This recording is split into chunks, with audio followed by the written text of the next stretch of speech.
রাজনীতি শুধু ক্ষমতার খেলা নয়, অর্থনীতি শুধু সংখ্যার মেলা নয়, সমাজনীতি কেবল তত্ত্বের জাল নয়, আর দুর্নীতি শুধু শিরোনামে আটকে থাকা গল্প নয়। যে কথাগুলো আমরা প্রতিদিন শুনি কিন্তু সহজভাবে বুঝতে পারি না, যে সিদ্ধান্তগুলো আমাদের জীবন বদলে দেয় কিন্তু কেউ সহজ করে বলে না। এখানে আমরা চেষ্টা করব জটিল কথাকে সহজ ভাষায় ব্যাখ্যা করতে, অস্পষ্ট বিষয়কে স্পষ্ট করে তুলে ধরতে। এখানে কথা হবে সহজে, প্রশ্ন হবে সোজা সাপটা, যেন আপনি সহজে বুঝতে পারেন, ভাবতে পারেন এবং সঠিক সিদ্ধান্ত নিতে পারেন। আমন্ত্রণ কঠিন কথা সহজে, সাথে আছি তানিয়া হারুন।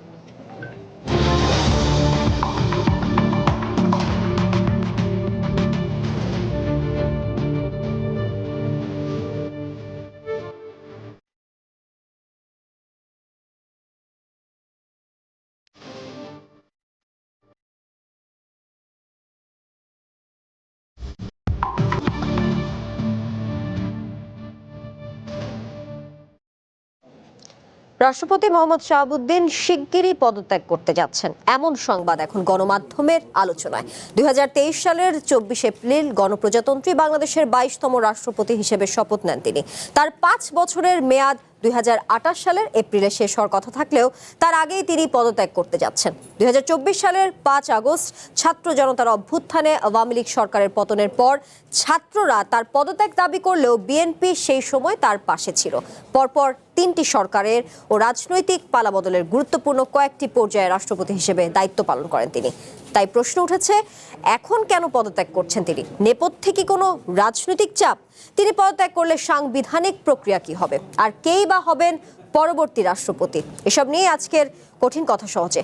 আজকে আমাদের সাথে স্টুডিওতে আছেন জাতীয় নাগরিক পার্টির যুগ্ম সদস্য সচিব জয়নাল আবদিন শিশির, আছেন বাংলাদেশ সমাজতান্ত্রিক দলের কেন্দ্রীয় সদস্য ও বরিশাল জেলার সমন্বয়ক ডাক্তার মনীষা চক্রবর্তী, এবং কিছুক্ষণের মধ্যে আমাদের সঙ্গে যুক্ত হচ্ছেন বিএনপি নেতা এবং সংসদ সদস্য চৌধুরী নায়েব ইউসুফ আহমেদ।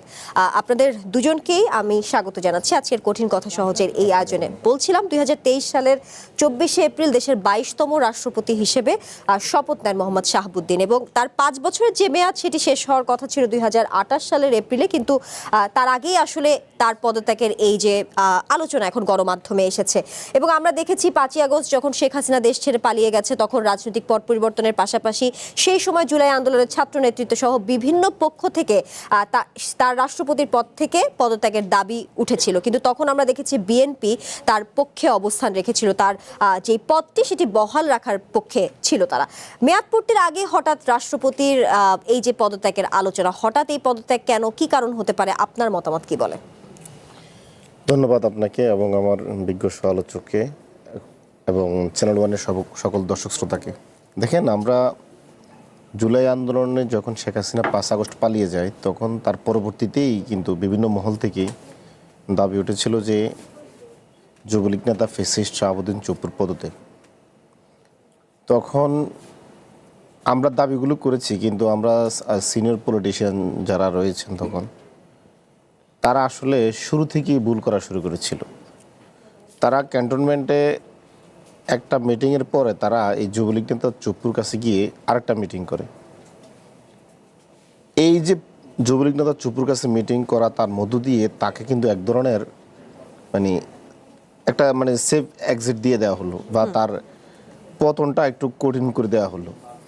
কিভাবে, কেন বললাম এটা? দেখেন, আমরা জুলাই বিপ্লব করে সিনিয়র রাজনীতিবিদদেরকে মুক্ত করলাম, কিন্তু বিএনপি এবং আরও যারা জোট সঙ্গী রয়েছে এবং এই সিনিয়র পলিটিশিয়ানরা বা আমাদের মিত্ররা, তারা কি করলো? এই যুবলীগ নেতা চুপ্পুর কাছে গিয়ে বেগম খালেদা জিয়ার মুক্তি দাবি করলো।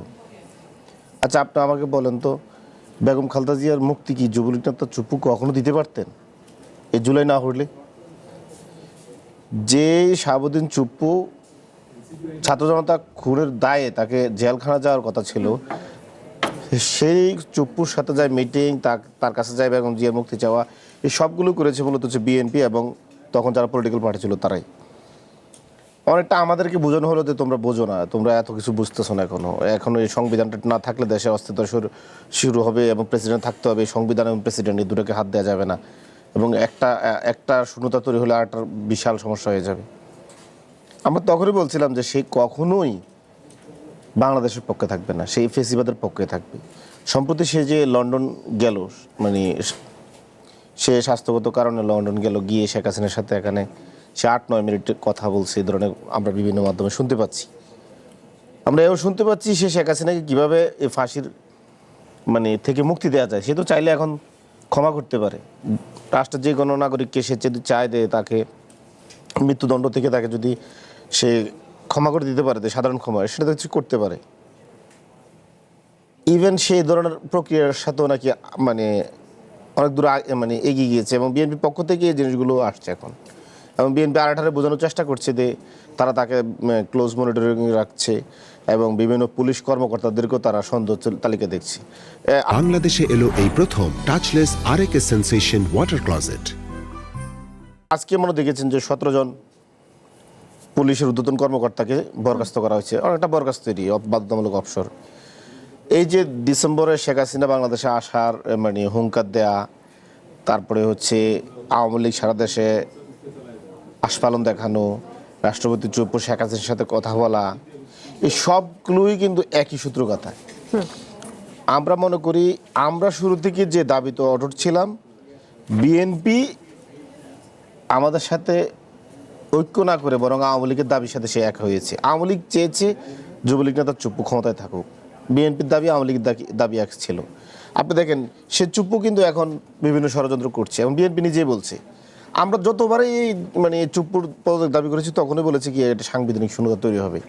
তো বিএনপির কাছে আমাদের প্রশ্ন, আজকে শেখ হাসিনার সাথে ফোন আলাপের পরে আপনারা এত নড়ে চড়ে উঠলেন তাকে পদত্যাগ করাবেন। তো আমরা যখন পদত্যাগ করতে বলতাম তখন তো বলতেন যে না, স্বাস্থ্যগত কারণ সাংবিধানিক শূন্যতা হবে, সাংবিধানিক শূন্যতা তৈরি করা যাবে না। তো এখন কি বিএনপির কাছে কি সাংগঠনিক শূন্যতা তৈরি হবে না? এটা মির্জা ফখরুল ইসলাম আলমগীর পার্লামেন্টে দাঁড়িয়ে প্রথম দিন বললো তো ওনারা অসাংবিধানিকভাবে রাষ্ট্রপতিকে সরাবেন না।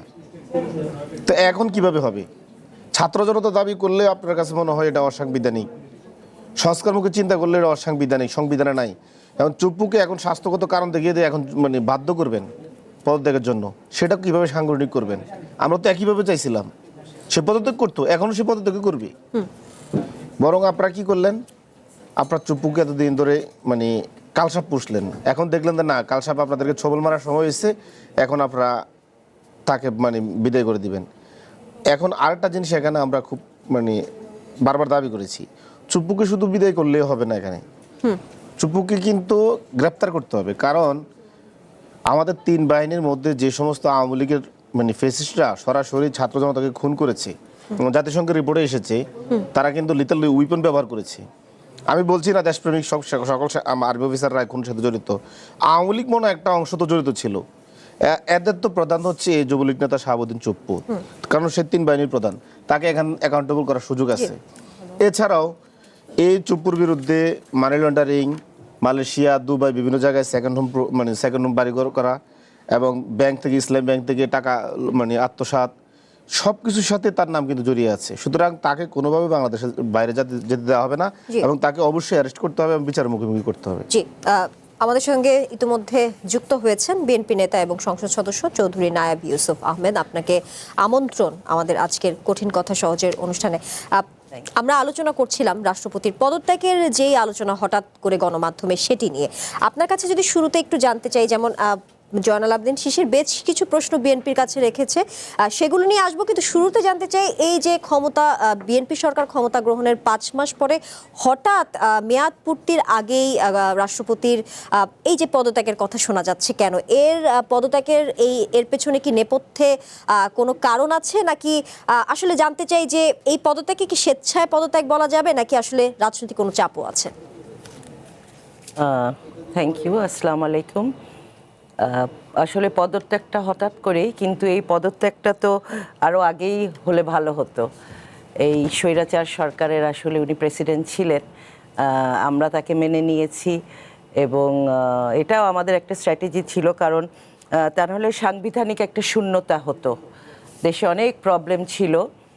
তার পদত্যাগটা হয়তোবা দলের পক্ষ থেকে তাকে বলা হয়েছে পদত্যাগ করার জন্য, এটা আমি শুনলাম একজন নেতা বলেছেন। এটাও হতে পারে, অনেক কারণ থাকতে পারে, কিন্তু সেই কারণগুলো এখনো তো সারফেসে আসেনি, আমরা পরিষ্কারভাবে এখনো জানি না। জি, আর জয়নাল আবেদিন শিশির বলেছেন, আমি তাকে জিজ্ঞেস করছিলাম যে জুলাই আন্দোলনের সময় ছাত্র নেতৃত্ব সহ বিভিন্ন পক্ষ থেকে রাষ্ট্রপতির পদ থেকে মোহাম্মদ শাহাবুদ্দিনের পদত্যাগের দাবি উঠেছিল। সেই সময় আমরা দেখেছি নানা সময় বিক্ষোভও দেখেছি। সেই ক্ষেত্রে তখন বিএনপি রাষ্ট্রপতির পদ বহাল রাখার পক্ষে অবস্থান করেছিল। জয়নাল আবেদীন শিশির বলেছেন বিএনপি আসলে এনসিপির সাথে ঐক্য না রেখে আওয়ামী লীগকে সমর্থন করেছে এই পদ বহাল রাখার পক্ষে অবস্থান করে। এখন আপনারা হঠাৎ করে পদত্যাগের যেই আলোচনা আসছে সেটি ঘিরে জয়নাল আবেদীন শিশির এই মন্তব্যকে কি বলবেন? আসলে রাজনীতির তো শেষ কথা বলতে নেই, রাজনীতি একটি কৌশল। রাজনীতিতে টিকে থাকতে হবে। আপনারা জানেন যে এই ফ্যাসিবাদ যে হঠাৎ এভাবে বিদায় নিবে বাংলাদেশের কেউই বুঝতে পারেনি, এবং উনি যদি তখন চলে যেতেন তখন একটি সাংবিধানিক শূন্যতা থাকতো, হয়ে যেত। আমরা আওয়ামী লীগের সাথে কোনোদিনই হাত মিলাইনি, আওয়ামী লীগের সাথে কোনোদিনই আমরা জোট করিনি। আওয়ামী লীগের সাথে আমরা যুদ্ধ করেছি এই 17 বছর। আমরা জেল জুলুম, আমাদের নেতাকর্মীরা বাড়ি ছাড়া ছিল, তাদের হত্যা হয়েছে, আহত হয়েছে, কিন্তু আমরা কোনোদিন রাজপথ ছাড়িনি। এই যুদ্ধটা ছিল আওয়ামী লীগের বিরুদ্ধে। আওয়ামী লীগের সাথে বিএনপি কোনোদিন হাত মেলাতে পারে না, এটা বাংলাদেশের মানুষও বিশ্বাস করে না। এটা একটি কৌশল, একটি রাজনীতি। আবারও বলছি যে রাজনীতি একটি কৌশল, এটা খেলতে হয়, কৌশলতা অবলম্বন করতে হয়।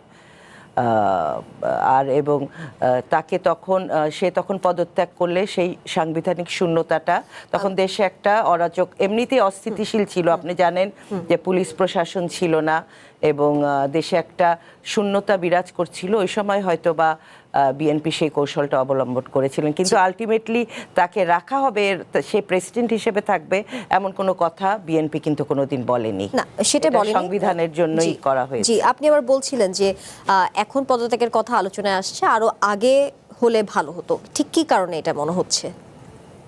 সে দেখেন, সে শেখ হাসিনা রিজিমের একজন প্রেসিডেন্ট ছিলেন, এবং সে যখন প্রেসিডেন্ট হয়েছে তখন এটা নিয়ে অনেক প্রশ্ন ছিল, অনেককে ডিঙিয়ে তাকে প্রেসিডেন্ট করা হয়েছিল।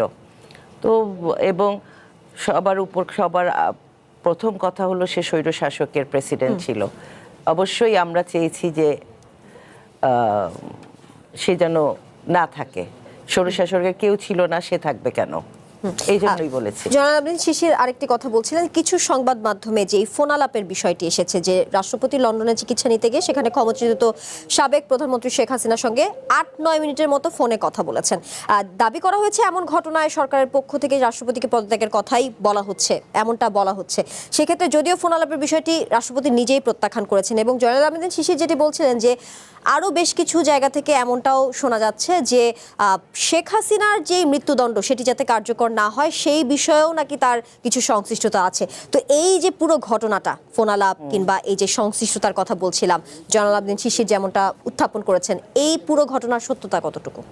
It is very much expected যে সে বলতে পারে, শেখ হাসিনা তাকে প্রেসিডেন্ট বানিয়েছে, সে বলতে পারে, এবং কিন্তু তার হাতে তো সেই ক্ষমতাটা নেই যে শেখ হাসিনার ফাঁসি কার্যকর হবে কি হবে না, তার সেই ক্ষমতা তো তার শাহাবুদ্দিন চুপ্পু সাহেবের হাতে নেই। তো এটা আমার মনে হয় অবান্তর কথা।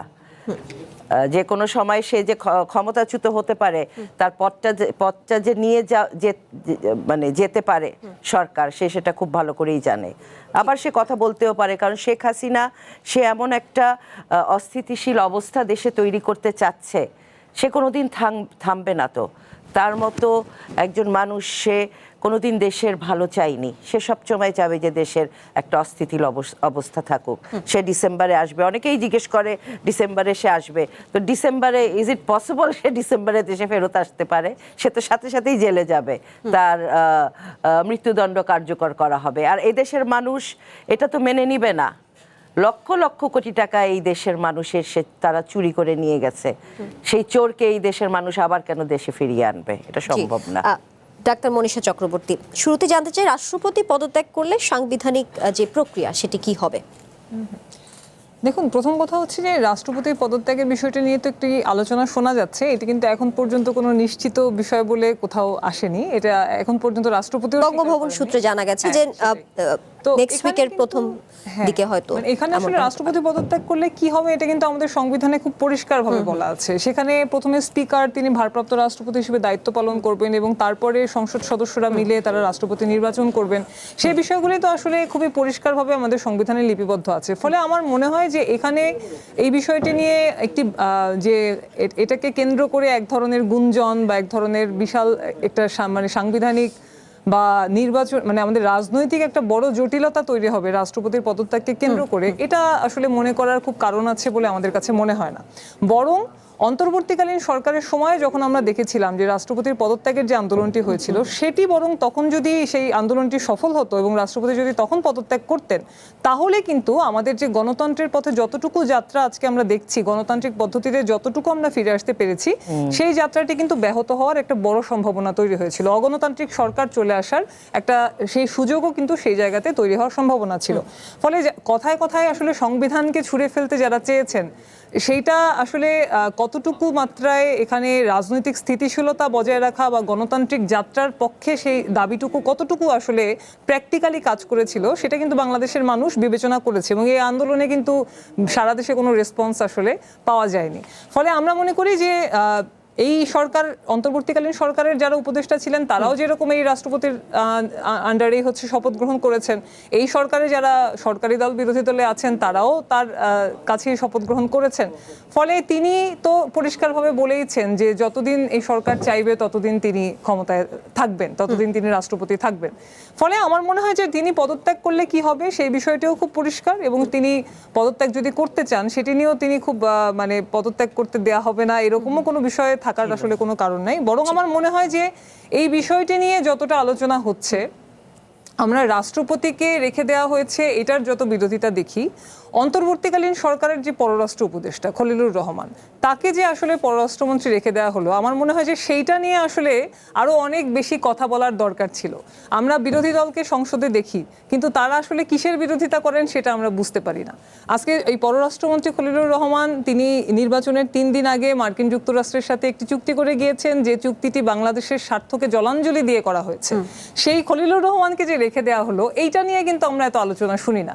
কিন্তু রাষ্ট্রপতি যিনি আসলে সত্যিকার অর্থে ওই রকম কোনো পাওয়ার এক্সারসাইজও তাকে করতে দেখা যাচ্ছে না, বা রাজনীতিতে তিনি খুব প্রাসঙ্গিক একটা বিশাল কোনো পরিবর্তনের পক্ষে একটা ভূমিকা পালন করছেন, সেটাও কিন্তু আসলে এটার পক্ষে কোনো প্রমাণ পাওয়া যাচ্ছে এরকম না। ফলে নন ইস্যুকে ইস্যু বানানো হচ্ছে কিছুটা, আবার হচ্ছে যে ইস্যুগুলির দিকেও কিন্তু চোখ ফিরিয়ে রাখার জন্য এগুলি অনেক সময় ব্যবহারও হচ্ছে। জি, রাষ্ট্রপতির ক্ষমতা নিয়ে বলছিলেন। বাংলাদেশের প্রেক্ষাপটে যদি চিন্তা করি, বাংলাদেশের রাষ্ট্রপতির ক্ষমতা তো খুবই সীমিত বলা যায়, এবং দুটি ক্ষমতা সংবিধানের 48-এর 3 অনুচ্ছেদে স্পষ্টভাবে উল্লেখ করা আছে। রাষ্ট্রপতি সম্পূর্ণ স্বাধীনভাবে প্রধান বিচারপতি নিয়োগ করতে পারেন এবং স্বাধীনভাবে প্রধানমন্ত্রী নিয়োগ করতে পারেন।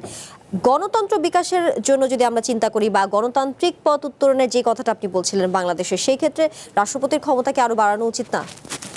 এই বিষয়গুলি নিয়ে তো আমাদের যখন সংস্কার কমিশনেও এই বিষয়গুলি নিয়ে বেশ কিছু আলোচনা হয়েছে, এবং সেই আলোচনাগুলির ক্ষেত্রে তো অনেকগুলি দল এই বিষয়গুলি নিয়ে একমত হয়েছিল।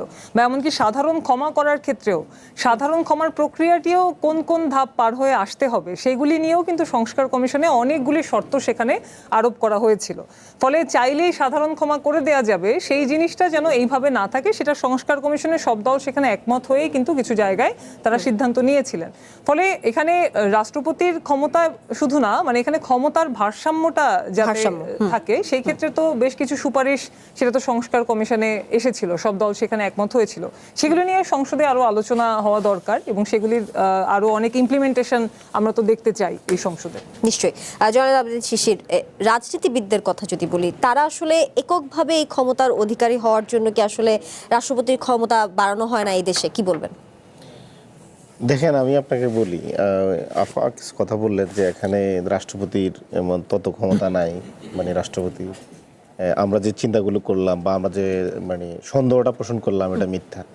কিন্তু দেখেন, আজকে তো প্রমাণিত হলো যে রাষ্ট্রপতি শেখ হাসিনার সাথে যোগাযোগ রেখেছে এবং এটা গণমাধ্যমে এসেছে। তার মানে আমরা শুরু থেকে তার ব্যাপারে যে সন্দেহ করেছি এটা প্রমাণিত, বরং আমরাই সঠিক ছিলাম। এবং বিএনপির আজকের মানে তার উপরে যে মানে রাগান্বিত হওয়া, তাকে যে মানে অপসারণ করা, এর মধ্য দিয়ে প্রমাণিত হলো তো ছাত্র জনতা সঠিক ছিল। দ্বিতীয়ত হচ্ছে, যখন আমরা পদত্যাগ চাইতাম তখন বলতো তো সাংবিধানিক শূন্যতা। তো আমরা যদি ওই সময় যদি সে পদত্যাগ করতো তাহলে সে স্বাস্থ্যগত কারণ দেখিয়ে পদত্যাগ করতো। তো এখনো তো স্বাস্থ্যগত কারণ দেখিয়ে পদত্যাগ করবে। সাংবিধানিক শূন্যতা খুব একটা বেশি কিছু হয় আমি মনে এটা হতো না। কিন্তু এই দ্বিতীয়ত বিষয়ে হচ্ছে- একটু দ্বিতীয়ত বলতে চাই, হচ্ছে এই বিষয়ে BNP পররাষ্ট্র প্রতিমন্ত্রী শামা ওবায়দ তো বলেছেন যে এই ঘটনার আসলে প্রমাণিত না। ওনারা তো আপনি যেহেতু বলছেন ওনারা সেই তো মানে বাংলাদেশে এলো এই প্রথম টাচলেস আরএকে সেন্সেশন ওয়াটার ক্লজেট। এক এক নেতা এক এক কথা বলেন। মিডিয়াতে তো বিএনপির মানে সিনিয়র নেতা বক্তব্য দিয়েছেন এবং বিএনপির সিনিয়র নেতারাই তো আবার এখন বলছেন যে হ্যাঁ সে স্বাস্থ্যগত কারণ দেখিয়ে সে পদত্যাগ করবে। আমি যেটা ভয় পাই সেটা হচ্ছে, ধরেন বিএনপির রাষ্ট্রপতিরা বা বিএনপি যখন ক্ষমতায় থাকে, বিএনপি ক্ষমতা থাকার সময় জনগণের ম্যান্ডেট পেলেও একটা দুর্বল গভর্নমেন্ট থাকে, মানে অনেক সময় সে মানে অযোগ্যতার প্রমাণে বেশিরভাগ দেয়। এর প্রমাণ হচ্ছে, দেখেন আপনি 1981 সালে বিএনপি নির্বাচিত রাষ্ট্রপতি, জনগণ ম্যান্ডেট পাওয়া রাষ্ট্রপতি সাত্তার, তার কিন্তু পতন ঘটেছে কিন্তু হোসেন মোহাম্মদ এরশাদের কাছে বিনা রক্তপাতে। এবং একটা নির্বাচিত পার্লামেন্ট কিন্তু কোনো কাজই করতে পারে না, পতন ঘটে গেছে, ঢাকা শহরে কোনো বিক্ষোভ মিছিল হিসেবেও করতে পারে না। তো বিএনপির হাতে তো এই ধরনের আমরা দেখেছি যে বিএনপি রাষ্ট্রপতির পতন ঘটে, বা বিএনপি 1996 সালে একটা একতরফা ইলেকশন করার পরও তারা একটা স্যাটেল ইস্যুকে তারা মানে পরবর্তীতে তাদের কারণে আওয়ামী লীগ ক্ষমতা আসে এবং একটা মানে প্রশ্নমুখী হয়। এছাড়াও আপনি দেখেন, এই যে বলা হলো যে রাষ্ট্রপতির ক্ষমতা নেই, রাষ্ট্রপতি চাইলে কিন্তু এখন যে আমাদের সংবিধান অনুযায়ী রাষ্ট্রপতি যে কোনো ফাঁসির দণ্ডপ্রাপ্ত আসামিকে সে কিন্তু মকুব করে দিতে পারে, ক্ষমা মকুব করে দিতে পারে, তার এই ক্ষমতাটা আছে।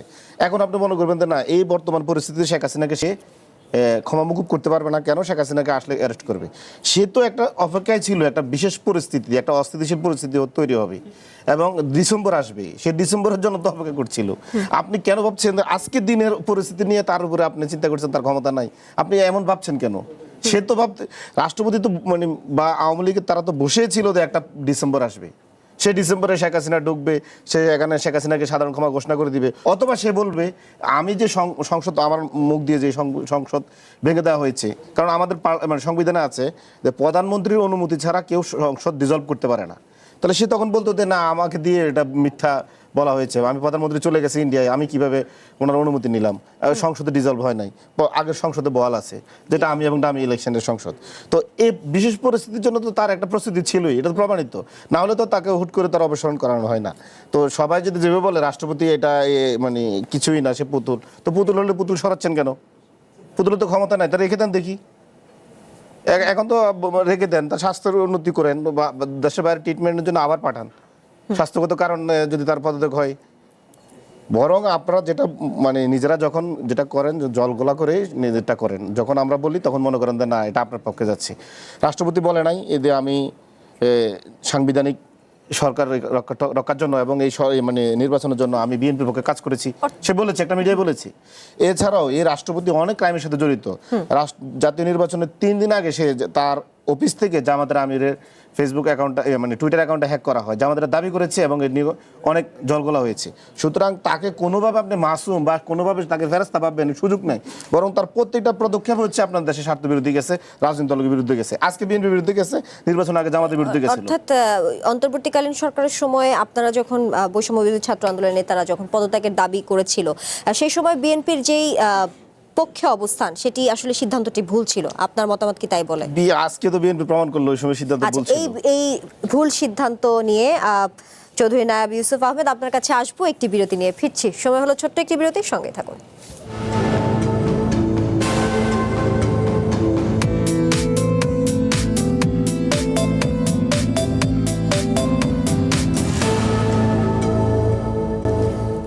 স্বাগত কঠিন কথা সহজের আজকের আয়োজনে। চৌধুরী নায়াব ইউসুফ আহমেদ, যেমনটা জয়নাল আবেদিন শিশির বলছিলেন, আপনাদের যেই অন্তর্বর্তীকালীন সরকারের সময়ে ছাত্রদের যে আন্দোলনের বিরোধিতা বলবো না, ছাত্ররা আসলে আন্দোলন বা বিক্ষোভ করেছিল রাষ্ট্রপতির পদত্যাগের জন্য, কিন্তু তখন আপনারা রাষ্ট্রপতির পদ বহাল রাখার পক্ষে অবস্থান নিয়েছেন, যে সিদ্ধান্তকে তিনি আসলে ভুল বলেছিলেন, যেটি আজকে প্রমাণিত হলো। এই বিষয়ে আপনি কি বলবেন?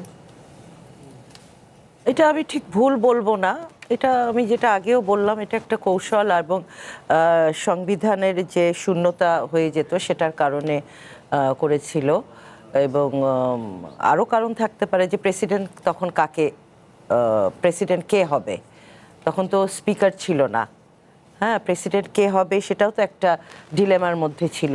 তার মধ্যেই তো ইন্টারিম গভর্নমেন্ট হলো, আমরা নির্বাচনের দিকে চলে গেলাম। এটা আমরা হ্যান্ডেল করতে পারবো হয়তোবা, সেই জন্য আমরা কিছুটা সাপোর্ট করেছিলাম, এটা আমি কোনো দেখি না। এবং সে অন্যদিকে যাবে এরকমও আমরা এক্সপেক্ট করিনি। নিশ্চয়ই তার সাথে ওরকমই কথা হয়েছে, কারণ তা নাহলে তো উনি অ্যারেস্ট হয়ে যেত, ওনাকে অ্যারেস্ট করা হতো। উনি প্রেসিডেন্ট, আওয়ামী লীগ সরকারের প্রেসিডেন্ট, হয়তো বা কোনো সমঝোতা হয়েছিল, সেই জন্য হয়তো বা তিনি থেকে গেছেন। তারপরে তো ইলেকশন হলো, ইলেকশনের দিকে আমরা সকলে ধাবিত হলাম। ইলেকশন নিয়ে তো আমরা অনেক যুদ্ধ করলাম, ইলেকশন তো অনেকেই চাইনি না। এখন তাহলে গণতন্ত্রের এই পথে তো আমরা আজকে হাঁটতে পারতাম না যদি ইলেকশন না হতো। অনেকেই ইলেকশন চাইনি, আপনারা সকলেই জানেন, কিন্তু একমাত্র বিএনপি ইলেকশনটা এই গণতান্ত্রিক সিস্টেমের জন্য বিএনপি ফাইট করেছে এবং আমরা নির্বাচনটা করতে পেরেছি। বাট এই মুহূর্তে যদি পদত্যাগ করেন, যেমনটা জয়নাল আবেদীন শিশির কিছুক্ষণ আগে বিরতির আগে বলছিলেন যে এই মুহূর্তে তিনি যদি পদত্যাগ করেন তার আসলে অ্যারেস্ট করতে হবে, তাকে গ্রেফতার করা উচিত, তার বিরুদ্ধে নানা অভিযোগ আছে। সেই সময়ে আসলে বলা হতো এস আলমের সাথে তার যে সম্পৃক্ততা সেটি নিয়েও অনেক অভিযোগ সেই সময় ছিল, ইসলামী ব্যাংকের বা আরো অনেক বিষয় সেই সময় ছিল। এইটা নিয়ে আপনার মতামত কি বলে? আসলে যেটা সংবিধানে যেটা নিয়ম আছে, দেশের যেটা নিয়ম আছে, নিয়ম মতোই হবে। এটা তো আমার আপনার কথায় ওনাকে অ্যারেস্ট করবে না, যেটা নিয়ম। আপনি একমত পোষণ করেন কিনা, যেমনটা জয়নাল আবেদীন শিশির বলছিলেন তার মতামতের সাথে, সেটি জিজ্ঞেস করেছি আর। ও আমি কি মত পোষণ করছি? হ্যাঁ, করতে পারে, তাকে অবশ্যই, তাকে তো তখনই করার কথা, সে যে বেঁচে গেল, করতে পারে, সেটাতে আমার কোনো আই হ্যাভ নো কমেন্ট। হতে পারে, করতে পারে।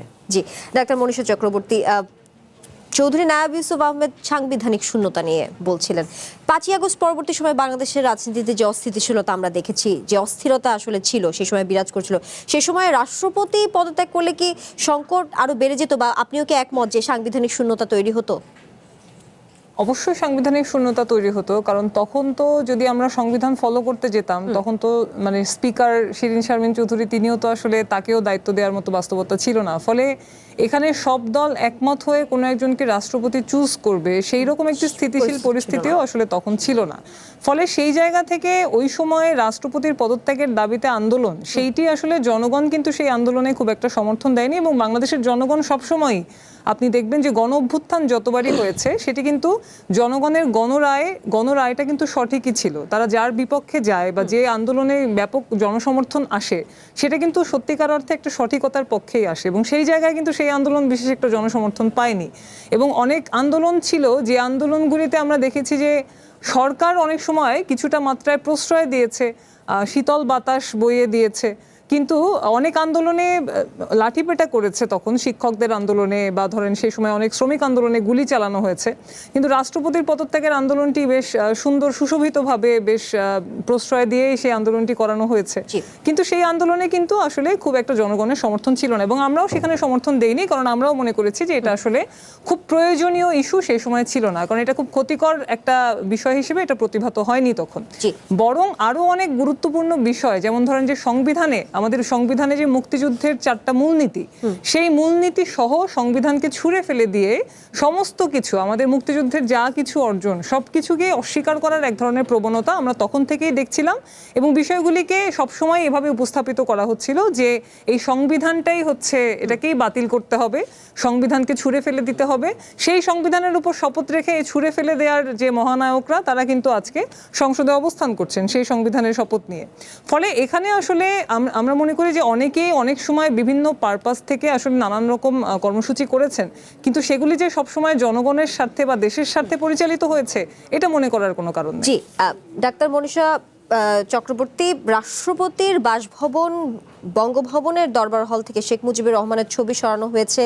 বিদেশে বাংলাদেশের সব কূটনৈতিক মিশন, কনসুলেট, কূটনীতিকদের অফিস ও বাসভবন থেকে রাষ্ট্রপতি মোহাম্মদ শাহাবুদ্দিনের ছবি সরানোর নির্দেশনা দিয়েছে পররাষ্ট্র মন্ত্রণালয়।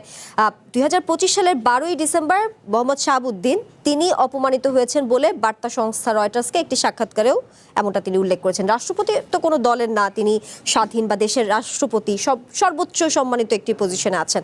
সেক্ষেত্রে এই যে তাকে যেভাবে অপমান করা হয়েছিল, তিনি যেটা উল্লেখও করেছিলেন রয়টার্সকে, এটা কি দেশের জন্য লজ্জাকর নয়?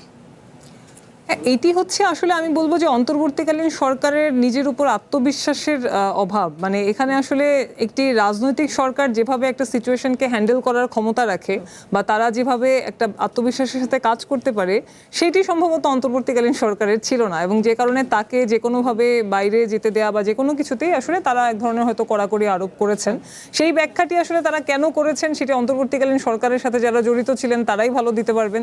কিন্তু আমরা মনে করি যে এখানে আসলে যে কোনো রাষ্ট্রের যে এক ধরনের বাইরের বিশ্বের কাছে যে ধরনের একটা ইমপ্রেশন থাকে সেটি ক্ষতিগ্রস্ত হয় এই ধরনের কোনো কর্মকাণ্ড করে। যদি খুব বেশি কিছু অর্জন না হয় তাহলে আসলে সেই ধরনের কর্মকাণ্ড না করাটাই উত্তম। এবং এই নানান রকম কর্মকাণ্ডের কারণে আজকে কিন্তু বাংলাদেশের আপনি দেখবেন যে বেশিরভাগ দেশে ভিসার বিষয়ে সংকট তৈরি হয়েছে, বাংলাদেশের সাথে কূটনৈতিক সম্পর্কগুলিতে সংকট তৈরি হয়েছে। এরকম নানা রকম অপ্রয়োজনীয় নানান রকম কাজের কারণে কিন্তু বাংলাদেশের সাথে কূটনৈতিক সম্পর্কগুলিও আসলে বেশ টানাপোড়েনের মধ্যে পড়েছে বিভিন্ন দেশের সাথে। ফলে আমরা মনে করি যে এই জায়গাগুলিকে আরও ম্যাচিউরিটির সাথে হ্যান্ডেল করার প্রয়োজন ছিল, এবং অপ্রয়োজনীয় কাজ যত হয়েছে দেশের জন্য প্রয়োজনীয় কাজটি কিন্তু আসলে ততটা হয়নি। জি, জনাব আবদিন শিশির, দুইজন আলোচক চৌধুরী নায়াব ইউসুফ আহমেদ এবং ডাক্তার মনীষা চক্রবর্তী দুজনই বলেছেন কিন্তু যে আসলে তখন যদি রাষ্ট্রপতি পদত্যাগ করতেন তাহলে নিশ্চয়ই একটি সাংবিধানিক শূন্যতা তৈরি হতো। আমরা দেখেছি এই যে যখন 5ই আগস্টের পরবর্তী সময়ে রাজনীতিতে বা দেশের অবস্থা যখন অস্থিতিশীল হয়ে যায়, এই যে সংসদ ভেঙে দেওয়া বা এই অন্তর্বর্তী সরকার গঠন সহ নানা ধরনের রাজনৈতিক যে গুরুত্বপূর্ণ কয়েকটি পর্যায়ে রাষ্ট্রীয়ভাবে রাষ্ট্রপতি হিসেবে দায়িত্ব পালন করেছেন মোহাম্মদ শাহাবুদ্দিন, সেই ক্ষেত্রে তিনি যদি তখন পদত্যাগ করতো তখন কি 12 ফেব্রুয়ারি যে নির্বাচন হয়েছে জাতীয় সংসদ নির্বাচন, সেটি সম্ভব হতো? দেখেন, আসলে ওনারা দুজনে কেন কেন সংবিধানের কথা বলেন। 3 আগস্ট জাতীয় শহীদ মিনারে যখন আমরা শেখ হাসিনার এক দফা মানে পদত্যাগ দাবি করি, তখন কিন্তু আমরা এই মুজিব ইন্দিরার 72 সংবিধানকে ভায়োলেশন করে কিন্তু আমরা এক দফা ঘোষণা করি। সংবিধান অনুযায়ী কিন্তু শেখ হাসিনা কোনো পদত্যাগ সম্ভব না। আর্টিকেল 7 অনুযায়ী যারা এই সংবিধান ভায়োলেশন করবে তাদের শাস্তি কিন্তু মৃত্যুদণ্ড, সেটা মাথায় নিয়ে কিন্তু আমরা এক দফা ঘোষণা করি। তো শেখ হাসিনা পতনটা হয়েছে অসাংবিধানিকভাবে। শেখ হাসিনা এমন কোনো রাস্তা রাখে না যে তাকে সাংবিধানিকভাবে নিয়মতান্ত্রিকভাবে গণতান্ত্রিকভাবে কেউ পতন করতে পারবে। তো সুতরাং আমরা যে কাজটা করেছি ন্যায্য কাজে করেছি। তো এখন ওনারা কিভাবে একটা মানে আমরা মানে একটা স্বৈরাচারকে পতন করলাম তার সংবিধান ভায়োলেশন করে, আবার ওই সংবিধানের জন্য সব কিছু সংবিধানের মতো হতে হবে, তাহলে আপনি ইন্টারিয়াম কীভাবে করছেন? ইন্টারিয়াম কি সাংবিধানিকভাবে হয়েছে নাকি? তো আপনারা কি জাতীয় সংসদ ইলেকশনে যে এখন বলতেছেন যে আদেশটা দেওয়া হয়েছে মানে সাংবিধানিক আদেশ, যে গণভোটের আদেশটা সাংবিধানিক না, তো এখন তো আপনারা নিজেরাই বলতেছেন যে এটা সাংবিধানিক হয় নাই। আমরা তো বলতেছি না, আমরা বলতেছি হ্যাঁ জুলাইয়ের যে গণভোট এটা ঠিক আছে, আপনারা বলতেছেন এটা অসাংবিধানিক, কারণ রাষ্ট্রপতির ক্ষমতা নাই। তো রাষ্ট্রপতির যদি ক্ষমতা না থাকে তাহলে রাষ্ট্রপতির অধীনে দিয়ে ইলেকশন করলেন, সব করলেন, ওইটাকে আবার নিজেরা সাংবিধানিক মনে করেন। রাষ্ট্রপতির পদত্যাগটার সময় হলে আবার সংবিধানের মধ্যে ঢোকেন। মানে আপনারা মানে কি করবেন আপনারা আগে সিদ্ধান্ত নেন। আরেকটা জিনিস উনি যেটা বললেন যে আমরা মানে মুক্তিযুদ্ধের অর্জন দেখেন, আমরা মুক্তিযুদ্ধ নিয়ে কখনোই আমরা মনে করি বাংলাদেশে 2টা যুদ্ধ হয়েছে, এটা হচ্ছে মুক্তিযুদ্ধ আর একটা জুলাই যুদ্ধ। একটা দেশে অনেকগুলো মানে পরিবর্তন আসতে পারে। ফ্রান্সে 5ম রিপাবলিক চলে, আমরা 2nd রিপাবলিক দাবি করেছি, সংবিধান আমরা সংস্কার দাবি করেছি, আমরা কেউ বাতিল দাবি করেছি। কেন করেছি এটা? এই সংবিধান মুজিব ইন্দিরার সংবিধান। মুক্তিযুদ্ধের সময় আমাদের এই সংবিধানের মানে মূল মন্ত্র ছিল সাম্য, মানবিক মর্যাদা, সামাজিক ন্যায়, বিচার। পর আপনারা কি ঢুকালেন এখানে? সোশ্যালিজম ঢুকাইলেন, ধর্মনিরপেক্ষতা ঢুকাইলেন। এগুলো তো সরাসরি ইন্ডিয়ান সংবিধানের কপি মারছেন। এছাড়াও এই 72-এর মুজিব ইন্দিরা সংবিধান দেখলে দেখবেন ইংলিশ যে টেক্সটটা আছে অনেক জায়গায় শব্দ বাক্য সেন্টেন্স সরাসরি মিলে যাচ্ছে ইন্ডিয়ান সংবিধান। তাহলে এটা কি বাংলাদেশের সংবিধান নাকি? আপনারা বলছেন এটা হ্যাঁ এটা বাংলাদেশের সংবিধান। এই জেনারেশন তো ভাই এগুলো অলরেডি ধরে ফেলেছি, এটা ইন্ডিয়ান সংবিধান একটা কপি পেস্ট মেরে দিয়েছেন। তখন তার ইন্টারনেট ছিল না, তখন মনে করছেন যে এই জেনারেশন জানবে না। এখন তো আমরা এগুলো উদ্ঘাটন করছি, এটা সংবিধানে না। আপনার সংবিধান নিয়ে কোনো কাজে করেন না 72-এ, এবং এই সংবিধান ইন্দিরা গান্ধীর অ্যাপ্রুভালের পরে কিন্তু অ্যাপ্রুভ হয়েছে। তো এখন মুজিব ইন্দিরা 72-এর সংবিধানে কাঠামোগতভাবে এই দেশে ফেসিস্ট তৈরি করে আপনারা এটা নিয়ে কোনো কথা বলেন না, না সংবিধানটা রাখতে হবে। তো সংবিধান অনুযায়ী কি শেখ হাসিনা কি একটা ইলেকশন অবৈধ করছে? প্রত্যেকটা ইলেকশন শেখ হাসিনা সংবিধান অনুযায়ী বৈধ করছে। তাহলে আপনি বলেন এই সংবিধান আপনাকে ফেসিবাদ ঠেকাতে পারছে, স্বৈরাচার ঠেকাতে পারছে, মানে ভোটাধিকার রক্ষা করতে পারছে, আপনার ডেমোক্রেসি এখানে রক্ষা করতে পারছে না? সেটা আবার বলবেন না, সেটা ঠিক আছে। তখন আবার বলেন কি সংবিধান সবকিছু করতে পারে না, মানুষ নিজের ভালো না হলে সংবিধান কি করবে? তারপর ভাই আপনি তো আগে লিখিত একটা আইন রাখবেন, তারপরে না ভায়োলেশন করলে তাকে শাস্তি দিবেন। আপনি লিখিত সাংবিধানিক কোনো কাঠামো রাখবেন না, আর বলবেন যে মানুষ শুধু ভালো হয়ে গেলে সংবিধান লাগে না। এগুলো তো হচ্ছে মানে একজনকে মানে বাঁচানোর কথাবার্তা, বা একটু এগুলো হচ্ছে মানে অনেকটা আমার কাছে মনে হয় অপরিপক্ক কথাবার্তা বা কোনো একটা পক্ষ নিয়ে কথাবার্তা। আপনি সংবিধানে আইন করেও তো আপনি মানে স্বৈরাচার ঠেকাতে পারেন না। আর এই সংবিধান, যে সংবিধান শেখ মুজিবের মতন একজন ফেসিস্ট তৈরি করছি, শেখ হাসিনার মতো একজন ফেসিস্ট তৈরি করছি, তারপর আপনার সংবিধান সংবিধান সংবিধান। আমরা কি বলছি নাকি যে পৃথিবীতে আমরা নতুন কিছু আবিষ্কার করবো? আমরা তো রাষ্ট্র চেক অ্যান্ড ব্যালেন্সের জন্য সংবিধান পরিবর্তন চেয়েছি, তারপরে কেন চাচ্ছেন না? তাহলে আপনার বেটার কিছু দেন, বেটার কিছু দিবেন না, কিন্তু আবার সংবিধান হাতে দিয়ে দিবেন না। তো সংবিধান হাতে দিবেন না, তাহলে আপনাকে আবার এই যে এখন বর্তমান তারেক রহমান সাহেব পার্লামেন্টে গেলে সিনিয়র এমপিরা যায়, মন্ত্রীরা যায়, উনি যেদিন যায় না অন্যরা যায় না। কেন যায় না? সংবিধানের 70 অনুচ্ছেদ দিয়ে আপনি এখানে এমপিদেরকে মুখ বন্ধ করে দিয়েছেন। এমপিরা এখানে মানে আপনার প্রধানমন্ত্রীর বিরুদ্ধে কোনো স্টেপ নিতে পারবে না। এখন ভোট দিলে, দলের বিরুদ্ধে ভোট দিলে, সরকারের বিরুদ্ধে কোনো অবস্থান নিলে তার সংসদ সদস্য পদ চলে যাবে। তাহলে আপনার এই সংবিধান গলত না? তারপরে আমরা এগুলো নিয়ে তো কথা বলছি। জি, এই বিষয়গুলো তো আছেই জনাব আবেদিন। যে আরেকটি বিষয় বলতে যাচ্ছে, আপনারা বলছিলেন যে আপনারা যা বলেন সবসময় যে দুটি মুক্তিযুদ্ধ, সেটি হচ্ছে একটি ৭১-এর সময় আর একটি জুলাই যুদ্ধ যেটি। তো সেক্ষেত্রে যদি এটি সত্যি হয়ে থাকে, আপনারা সবসময় মুক্তিযুদ্ধের পক্ষে যদি অবস্থান নিয়েই থাকেন, তাহলে ৫ই আগস্ট পরবর্তী সময়ে আমরা যে ২০০০ ভাস্কর্য ভাঙার যেই ফুটেজগুলো দেখেছি, ভিডিও ফুটেজ দেখেছি, কিংবা মুক্তিযোদ্ধাদের গায়ে হাত তোলা হয়েছে, এগুলো আসলে কেন? আপনি কি কোনো আওয়ামী লীগের পদ্মারে মুক্তিযুদ্ধের কথা বলতেছেন? আমি ধরেন আমাকে এটা বলেন যে মুক্তিযুদ্ধ শেখ হাসিনা বা মুক্তিযুদ্ধ ওবায়দুল কাদের, যারা ওবায়দুল কাদের কিন্তু এখনো গ্যাজেটেড মুক্তিযোদ্ধা, মুক্তিযুদ্ধ ওবায়দুল কাদের যদি আপনারা খুন করে, আপনি কি মারা যাবেন কিনা? যদি ধরেন আপনি মারা যান, তার মানে মুক্তিযুদ্ধ একজন খুনি। তো আওয়ামী লীগের সাংগঠনিক কোনো মুক্তিযুদ্ধ যদি বা সংগঠন করে যদি মুক্তিযুদ্ধ যদি মার খায় এবং যুদ্ধ করতে আসে, যুদ্ধের মাঠে যদি সে মার খায় এবং মার দেয়, তাহলে আপনি এটা কিভাবে বলবেন যে এটা মুক্তিযুদ্ধের অবমাননা? তাহলে তো আপনার মনে হচ্ছে তো মুক্তিযুদ্ধটাকে আপনি নিজে অবমাননা করতেছেন। মুক্তিযুদ্ধ 1971 সালে হয়ে গিয়েছে, তারপরে মুক্তিযোদ্ধাদের অর্জন এবং তাদের যে অপরাধ সবকিছুকে আপনি আইনের আওতায় নিয়ে আসতে হবে। মুক্তিযুদ্ধের নাম করে যে আওয়ামী লীগ যে অপরাধ করেছে, সেটা কি আপনি মনে করেন এটাই মুক্তিযুদ্ধ? ওটা বুঝলাম মুক্তিযোদ্ধাদের গায়ে হাত তোলার বিষয়, কিন্তু এই যে ২০০০ ভাস্কর্য যে ভাঙা হয়েছে, সেগুলো নিয়ে আরো নানা ধরনের দেখেছি ওই সময় ভিডিও বা সামাজিক যোগাযোগ মাধ্যমে তো এসেছিল, এগুলো আসলে কেন ছিল? আপনি সেগুলো জনগণকে জিজ্ঞাসা করতে পারেন, জনগণ কেন শেখ মুজিবের ভাস্কর্য ভাঙছে। শেখ মুজিব এমন কিছু করছে কিনা যেটা জনগণ তা পছন্দ হয় নাই? এটা তো ধরেন মানে একটা গণ অভ্যুত্থান, আপনারাই বলেন গণ অভ্যুত্থানে জনগণ সিদ্ধান্ত অনেক কিছু নিয়েছে। জি, আমরা আবারও আলোচনায় ফিরবো, একটি ছোট্ট বিরতি নিয়ে ফিরছি। সময় হলো ছোট্ট একটি বিরতির, সঙ্গেই থাকুন।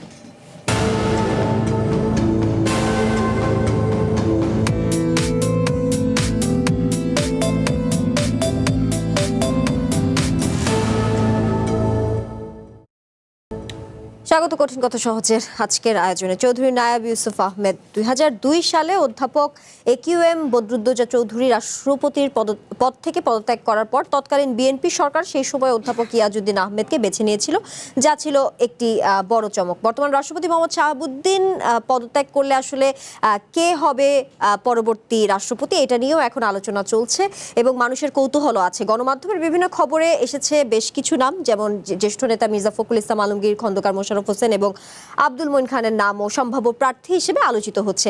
আপনার কাছে প্রশ্ন রাখতে চাই, আসলে কে হতে পারেন পরবর্তী রাষ্ট্রপতি? আপনার কি মনে হয়? এটা তো আমাদের দলের ডিসিশন, প্রধানমন্ত্রী যেটা ডিসিশন নেবেন, কিন্তু মনে হয় এখন আপাতত ভারপ্রাপ্ত যদি উনি রিজাইন করে, তাহলে ভারপ্রাপ্ত মনে হয় স্পিকার ওনার, এটা তো সংবিধান অনুযায়ী, হ্যাঁ সংবিধান। তারপরে যেটা দল করবে, ওনারা সকলে সিনিয়র সম্মানিত ব্যক্তি আমাদের দলের, যেই হবে আমরা ২০০২ সালের মতো কি এবার কোনো বড় চমক দেখার সম্ভাবনা আছে কিনা? এটা নিয়ে আসলে বড় চমকের চেয়ে আমরা দেশ গড়ার জন্য কি চমক করতে পারি সেটাই হলো আসল কথা। প্রেসিডেন্ট হবে আমাদের সিনিয়র কোনো নেতা থেকে, এটা চমকের কিছু নেই। এটা নিয়ে তেমন কোনো কমপ্লিকেশন বা তেমন কোনো চমক আমরা আশাও করছি না। আমরা আসলে দেশ গড়ার কাজে ব্যস্ত আছি সকলেই। জি, বাংলাদেশের এখন যে রাজনৈতিক পরিস্থিতি রয়েছে সেই ক্ষেত্রে আমরা নানা ধরনের সংকট দেখতে পাই, যেমন সরকারি দল বিরোধী দল বেশ কিছু বিষয়ে ঐকমত্যে নেই, যেমন গণভোটের রায় বাস্তবায়ন নিয়ে দ্বিমুখী অবস্থানে আছে। সেই ক্ষেত্রে আবার আওয়ামী লীগ রাজনীতিতে ফিরতে পারবে কিনা, সামনে স্থানীয় সরকার নির্বাচন, সেখানেও আওয়ামী লীগ থাকবে কিনা, এগুলো নিয়েও নানা ধরনের সংকট আছে দেশে। ফলে যিনি রাষ্ট্রপতি হন না কেন তার সামনে তো নানা ধরনের চ্যালেঞ্জ থাকছে, কি বলবেন? সামনে নির্বাচন বললেন, স্থানীয় নির্বাচন। দেখেন, এখন আওয়ামী লীগ আসার কোনো প্রশ্ন উঠেই না। আওয়ামী লীগ যা করে গেছে দেশে, তারা যে দুর্নীতি, যে দুঃশাসন, তাদেরকে মাঠে টিকতে দেওয়ার, এটা সাধারণ জনগণ তাদেরকে বাংলাদেশে এলো এই প্রথম টাচলেস আরএকে সেন্সেশন ওয়াটার ক্লজেট। মেনে নিবে না, এটা সত্যি কথা।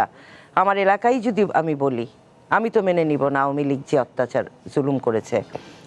আর আরেকটা যেটা প্রথমে আপনি কি বললেন যে গণভোটের রায় বাস্তবায়ন নিয়ে দ্বিমুখী অবস্থানে আচ্ছা, আছে আমি একটা সরকারের কথা মধ্যে। বলি যে আমরা যে নির্বাচন করেছি, এই নির্বাচনের মাঠে আমরা আজকের থেকে না, আমরা আন্দোলন করেছি, মানুষের ভোটের অধিকার আদায়ের জন্য মানুষের পাশে থেকেছি। তারপরেও এই নির্বাচনটা অনেক চ্যালেঞ্জিং ছিল। হ্যাঁ, আমাদেরও হয়তোবা ভুলভ্রান্তি থাকতে পারে। এই নির্বাচনটা অনেক চ্যালেঞ্জ ছিল। আপনার একটা গণভোট হ্যাঁ অথবা না আপনি বলে দিলেন, কিন্তু আপনার পক্ষে একটা ভোট, একজনের একটা ভোট আনা, এটা যে কত কষ্টের, এটা যারা নির্বাচন করে তারা জানে। হ্যাঁ, তো গণভোট অবশ্যই আমাদের দল বলেছে গণভোটের আলোকে আমরা জুলাই সনদ আমরা বাস্তবায়ন করব। জুলাই সনদে কে প্রথমে সাইন করেছে? বিএনপি সাইন করেছিল। ওনারা তো সাইন করেন নাই, এনসিপি। তারা ইলেকশনের পরে করেছেন। না না, ইলেকশনের আগে আপনাদের দিন করি নাই, করেছি। না, অনেক পরে করছেন। হ্যাঁ, পরে করেছি, কিন্তু ইলেকশনের পরে না। নোট অফ ডিসেন্ট তো আছেই, সেটার মধ্যে মতানৈক্য থাকবেই, ভেদাভেদ থাকবেই, কিন্তু অবশ্যই আমরা সেটা বাস্তবায়ন করব। আপনাকে একটা কথা বলি যে মুক্তিযুদ্ধের কথা বলছেন, মুক্তিযুদ্ধ স্বীকার বা অস্বীকার। দেখেন, এই দলটা যে গেছে, তারা এই মুক্তিযুদ্ধের চেতনা যে মানুষকে খাওয়াতে চেয়েছে, মুক্তিযুদ্ধের চেতনা, মুক্তিযুদ্ধ বলে বলে, তারপরে কি হয়েছে, এই যে জেনজি যে জেনারেশনটা, তারা তো মুক্তিযুদ্ধ দেখেওনি, তারা জানেও না। কি হয়েছে, একটা জেনারেশনের সেটা হজম হয়নি, বমি হয়ে গেছে। সেই জন্য ওই সময়, ওই গণ অভ্যুত্থানের সময় তারা এই ধরনের কথাবার্তাগুলো বলেছে যে সেকেন্ড ইয়ে। মুক্তিযুদ্ধের চেতনা নিয়ে যেহেতু বলছিলেন, এখন কি এই যে জুলাই কার, যেটি নিয়ে আসলে আলোচনা দেখি, বা জুলাই চেতনাও কি একইভাবে বিক্রি হচ্ছে কিনা, কি বলবেন? দেখেন, সেটাই বলছিলাম যে মুক্তিযুদ্ধের চেতনা, একদল মুক্তিযুদ্ধের চেতনা বিক্রি করে রাজনীতি করেছে, মানুষের দুর্বল জায়গায় আঘাত এনেছে। একদল ধর্মকে ব্যবহার করে রাজনীতি করে। আবার আরেক দল এই দেশের অস্থিতিশীল করতে চাচ্ছে এই জুলাইয়ের চেতনাকে ব্যবহার করে। বিএনপি কোনোদিন গণতন্ত্রের বাইরে বিএনপি কোনোদিন যায়নি। বিএনপি এই জুলাইয়ের চেতনা অবশ্যই আমাদের প্রধানমন্ত্রী বলেছেন এটা বাস্তবায়ন করবে। আপনার কেন মনে হচ্ছে যে আরেক দল জুলাই চেতনা ব্যবহার করে দেশকে অস্থিতিশীল করার চেষ্টা করছে? মানে কি সুনির্দিষ্টভাবে দুটো কারণ জানতে চাই। এই যে কারণ তো একটাই, মানুষের জুলাই নিয়ে যে নতুন একটা দেশ আমরা পেয়েছি, এইসব বলে অবশ্যই তাদের অবদান আছে, কিন্তু এখানে ছাত্র জনতা আমরা সকলে অংশগ্রহণ করেছি আন্দোলনে, এবং এই আন্দোলন হলো 17 বছরের আমাদের এই আন্দোলনের মোমেন্টাম পেয়েছে এই জুলাই মাসে। একটি বড় অংশ তো ছাত্র নেতাদের ভূমিকা থাকে সেই আন্দোলনের পেছনে। অবশ্যই, এবং আমাদের 1400 আমাদের 800 মনে হয় নেতাকর্মী নিহত হয়েছে, আহত হয়েছে, আমরা সকলে ছিলাম। এবং এই 17 বছর যে আমরা কষ্ট করেছি সেটার মোমেন্টাম, এবং আপনারা জানেন যে এরকম একটা মুভমেন্ট হওয়ার জন্য এটা তো শুধু তারা একাই করেনি, এখানে দেশে বিদেশের অবশ্যই সাপোর্ট ছিল, সহযোগিতা ছিল, সেটা হয়তো বা তারা অর্জন করতে পেরেছেন, তারা করেছেন। তা আন্দোলনটা তারা সাকসেসফুল হতে পেরেছেন, কিন্তু এটাই তো আসল না। আপনারা গণভোটের কথা বলেন 70%, আপনি জানেন যে 51% ভোট যে আমাদের পক্ষে, আমার এলাকায় আমি যে ভোট এনেছি, এটা কত কষ্ট, কতগুলা শক্তির পিছনে আপনার যুদ্ধ করতে হয়। দলের বাইরে আওয়ামী লীগ ছিল, জামাত ছিল, দলের ভেতরের লোক, বাইরের আরো শক্তি, জি। প্রতিটি শক্তি আমি ফাইট করেছি। তো এই 51% এটা যে সে কথা না। জি। আপনি একটা গণ অভ্যুত্থানে দেখেন এই দেশের মানুষকে যে প্ল্যান্ড ওয়াইজ এই যে অশিক্ষিত করে রেখেছে এবং তাদেরকে বোঝানো হয় যে এই মার্কায় ভোট দিলে এই যে গুনাহ সব সারা জীবন যে গুনাহ টুনা করেছে মাফ হয়ে যাবে, জান্নাত পাবে। হ্যাঁ, এই যে অশিক্ষিত এই জনগোষ্ঠীকে যে এইভাবে বুঝিয়ে এই যে ভোটগুলা নিয়েছে একদল, এবং সেই অবস্থায় এই ধর্মীয় চেতনাকে বিক্রি করে, এবং সেই অবস্থায় একটা দুর্বল জায়গা ধর্মটা একটা দুর্বল জায়গা। জি, আপনাকে ধন্যবাদ ডাক্তার মনীষা চক্রবর্তী। তুমি আমরা অনুষ্ঠানের শেষ পর্যায়ে চলে এসেছি। যিনি আসলে রাষ্ট্রপতি হন, দেশের অবস্থা বা দেশের রাজনৈতিক যে পরিস্থিতি স্থিতিশীল কিংবা অস্থিতিশীল যেটিই থাকুক, আপনার মনে হয় না যে দল মত নির্বিশেষে রাজনীতিক যারা আছেন বা যারা নেতাকর্মী আছেন তাদের আসলে রাষ্ট্রপতির প্রতি সেই যথাযথ সম্মানটা দেখানো উচিত?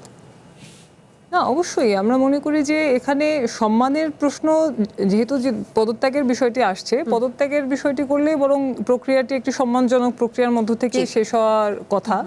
কারণ আমরা তো বাংলাদেশের আগে অনেক রাষ্ট্রপতিকে এর আগেও আলোচনা হচ্ছিল যে খুব সম্মানজনক বিদায় হয়নি, এরকম ঘটনাও আমরা দেখেছি আর কি। ফলে সেই জায়গা থেকে অবশ্যই সেটি স্বাভাবিকভাবেই হওয়ার কথা। আমি একটু আমার আগের বক্তার কিছু কথার প্রেক্ষিতে একটু কথা বলতে চাই। যে প্রথম কথা হচ্ছে যে কোনো সংবিধান কোনোদিন ফ্যাসিবাদের জন্ম দেয় না। ফ্যাসিবাদের জন্ম হয় হচ্ছে অর্থনীতি থেকে। ফ্যাসিবাদ শব্দটা তো খুব প্রচলিত, মাঠে ঘাটে ফ্যাসিবাদের দোসর, ফ্যাসিবাদ এমন একটা শব্দ হয়ে গেছে যে জীবনে কোনোদিন ফ্যাসিবাদের সংজ্ঞাও বলতে পারবে না, সেও ফ্যাসিবাদের দোসর অহরহ ব্যবহৃত হচ্ছে। ফ্যাসিবাদ তো একটা অর্থনৈতিক ব্যবস্থা থেকে জন্ম হয়। আজকে আমেরিকার সংবিধানকে তো অনেকে খুব আদর্শ সংবিধান মনে করেন, তাহলে আমেরিকায় ট্রাম্পের মতো একজন রেসিস্ট প্রেসিডেন্ট, যিনি একটা খুবই ফ্যাসিস্ট অর্থনীতি লিড করছেন, যিনি দেশে দেশে গিয়ে প্রেসিডেন্টদেরকে কিডন্যাপ করে নিয়ে চলে আসছেন, যিনি খোমেনিকে হত্যা করছেন, যিনি যা খুশি তাই করে বেড়াচ্ছেন, সেই রকম একটি সংবিধান থাকার পরও তিনি কেন ফ্যাসিস্ট হতে পারলেন? যখন একটা পুঁজিবাদী ব্যবস্থার একটা মুমূর্ষু অবস্থায় যে কোনোভাবে মুনাফা উপার্জন করার একটা অর্থনৈতিক ব্যবস্থার একটা আমরা প্রচলন দেখি, তখন তো তার এরকম রাষ্ট্র ব্যবস্থাই দরকার হয় যেটা হচ্ছে গিয়ে সেই মুনাফাকে প্রোটেকশন দিবে।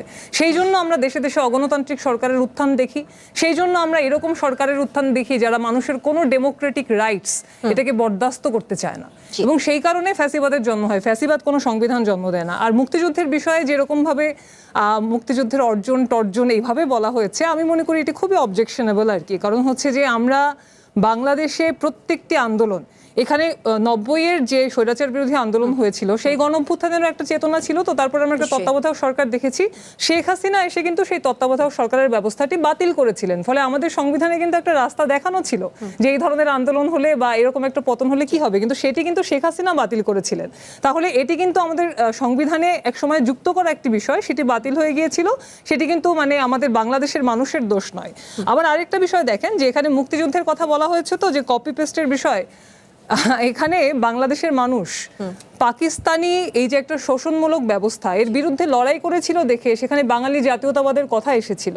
সেখানে তারা আমাদের উপরে এক ধরনের ধর্মীয় নিপীড়ন চালাতে চেয়েছিল বলে তোমার আমার ঠিকানা মক্কা মদিনা সেটা হয়ে গেল তোমার আমার ঠিকানা পদ্মা মেঘনা যমুনা।